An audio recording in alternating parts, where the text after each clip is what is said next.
Russia actually wants in Ukraine. Is the invasion a pushback against NATO moving east? Is the goal to fully absorb the Donbas industrial region? Does Moscow want leverage over Europe's energy corridors? Or is this about restoring old imperial influence? The answer is more complex than you think. The Russia-Ukraine war has entered a dangerous new phase. New weapons deals, rising Russian offensives, deepening energy strikes, and fresh diplomatic moves are reshaping the battlefield. Here's the latest as of November 2025. Ukraine has signed one of the largest weapons deals of the entire war.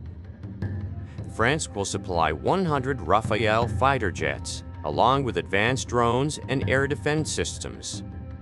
This marks a strategic shift. Ukraine is no longer only defending, it is preparing for a long-term air superiority. On the front lines, Russia is pushing hard in eastern Ukraine. The fiercest battles are raging near Pokrovsk, where Ukrainian commanders call the situation difficult. Russia aims to break Ukrainian defenses before Western jets arrive. Russia has resumed heavy strikes on Ukraine's energy grid.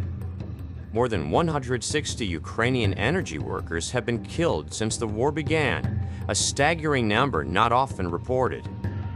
As temperatures fall, millions face power shortages, and repair crews work around the clock under constant threat.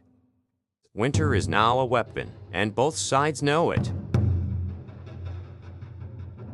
Russia is demanding the full Ukrainian withdrawal from Zaporizhzhia, rich in uranium, titanium, and iron ore, Crimea and Black Sea Shelf, carrier of offshore oil and gas reserves. Kherson, land-fertile farmland and fresh water, essential for food exports. Mariupol, industrial and energy infrastructure hub at the heart of Ukraine's economy. Kremlin has gripped the bloodlines of Ukraine. For Moscow, control there is not optional. It's a strategic imperative. To understand the invasion, we begin in 1991. The Soviet Union collapses. 15 new nations are born. And the Russian Empire, once stretching across continents, vanishes overnight. For Moscow, Ukraine was the hardest loss. It was the industrial core, the breadbasket, the heart of Soviet identity. Losing Ukraine meant losing empire. Through the 1,990 seconds and 2,000 seconds, NATO expanded eastward. To the west, it was security. To Russia, it felt like strategic strangulation. When Vladimir Putin took power in 2000, he brought a doctrine shaped by the KGB.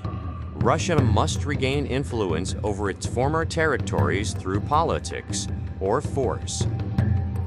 Ukraine, sitting between Russia and NATO, became the center of Moscow's geopolitical anxiety.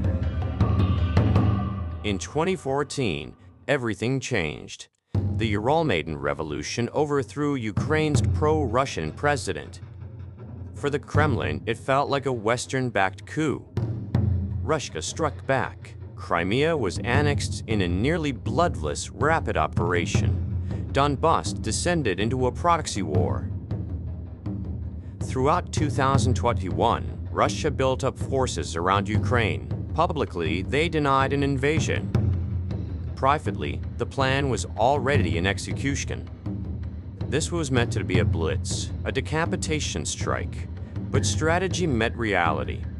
On 24th of February 2022, the first missiles fell before sunrise. Explosions echoed across Kyiv, Kharkiv, Lviv, Odessa. Russia struck airports, command centers, ammunition depots. But Ukraine did not collapse. President Zelensky refused to flee. Civilians lined up to defend their streets. Russia's rush toward Kyiv met fierce organized resistance. Ukraine defended choke points, used drones for surgical strikes, and targeted supply lines. By late March, Russia realized the plan had failed. The Kyiv front collapsed. Ukraine's strength came from technology and intelligence. NATO provided real-time satellite data. Drones hunted armored columns. HIMARS destroyed Russian ammunition depots deep behind the lines. With quick victory gone, Russia shifted strategy. The new aim: exhaust Ukraine, drain Western support, and outlast the enemy. This war reshaped global alliances. Europe rearmed, NATO expanded, Russia forged deeper ties with China and Iran. The world entered a new era of polarized power. The Russia-Ukraine war is not just a struggle over territory. It is a battle over the future of European security, global power, and the world order itself. Its consequences will shape the century